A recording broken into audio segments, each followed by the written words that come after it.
हे बघा RYB इथं कनेक्ट करायचे बरोबर. त्याच्यानंतर ह्या व्हाईट कलरच्या वायरा इथं कनेक्ट करायच्या, इथं आणि इथं.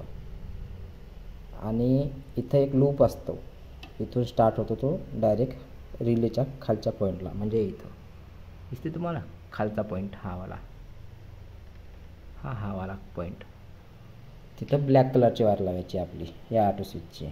ही एक ब्लॅक कलरची वायर आणि त्याच्यानंतर ही एक ब्लॅक कलरची वायर. लूप जसाचा तसाच ठेवायचा.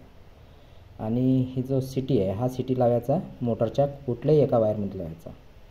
कनेक्शन पूर्ण करून घ्यायची. कनेक्शन झाल्यानंतर हे बघा आता इथं या साईडनं एक स्विच आहे, हे बघा.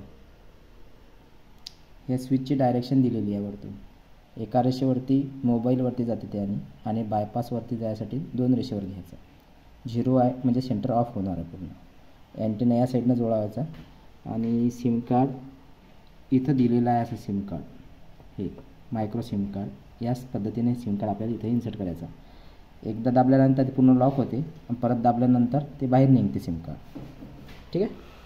आणि काही माहिती लागल्यास हा लोगो आपला स्कॅन करायचा, पूर्ण माहिती येऊन जाते तुम्हाला प्रत्येक स्टार्टरच्या रिलेटेड.